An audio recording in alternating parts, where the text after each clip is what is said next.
We are in this section here, continuity and one-sided limits, working some calculus problems at your favorite math website. And we're actually in this section right here. Let's scroll down and see what we got. We got a piecewise function. Of course, this is not traditionally how you'd write a piecewise function, but I'll scribble it on the board here in a second. We got the limit as x approaches 5 from the left-hand side of t of x.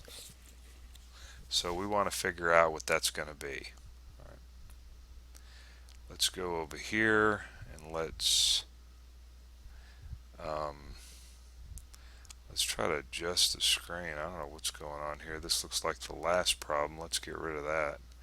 Okay, so we have the function t of x, and it's equal to, and this is the more traditional way of writing a piecewise function. X is greater than 5, and then we have x plus 5, and its domain is less than or equal to 5, and we want to find the limit as x approaches the most interesting number, and that would be 5 on the left hand side.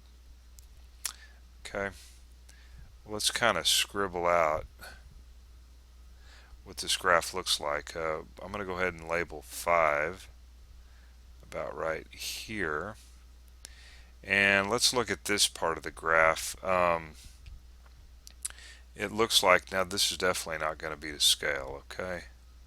So, and we are at, you can plug 5 in, you get 20. Even though you're not supposed to, the domain says greater than or equal to 5, but we can do that. And then this bottom part here is when we plug 5 in, we get 10. We'll put that about right there, and it has a slope of 1, so something like that, right? It's not to scale, but you get the idea. And of course, we're coming in from the left at 5, so that's going to be this guy right here.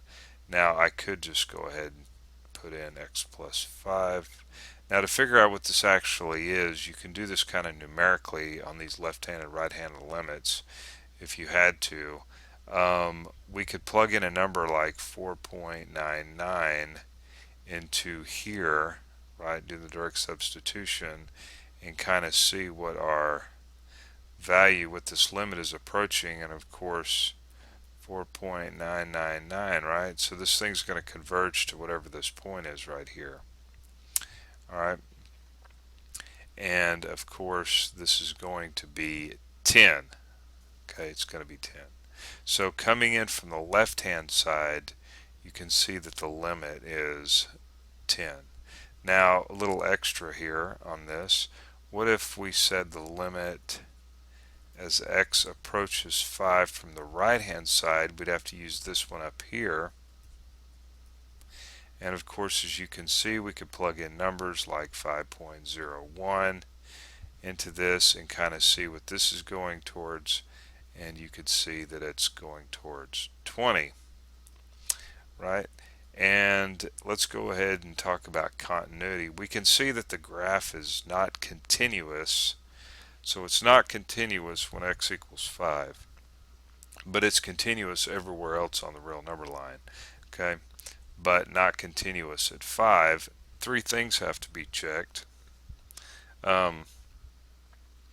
Actually, we're using t, aren't we? So 3 things have to be checked. First off, does t of 5 exist? And yes, it does. It is actually 10. And then of course we'd have to look at the limit as x approaches 5 of t of x, and this does not exist. And the reason for that is because coming in from the left and coming in from the right is 2 separate numbers, right?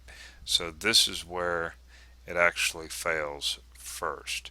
And then of course the last thing to check would be, is this number equal to that number? Of course they're not, right? This doesn't even exist, so there you go.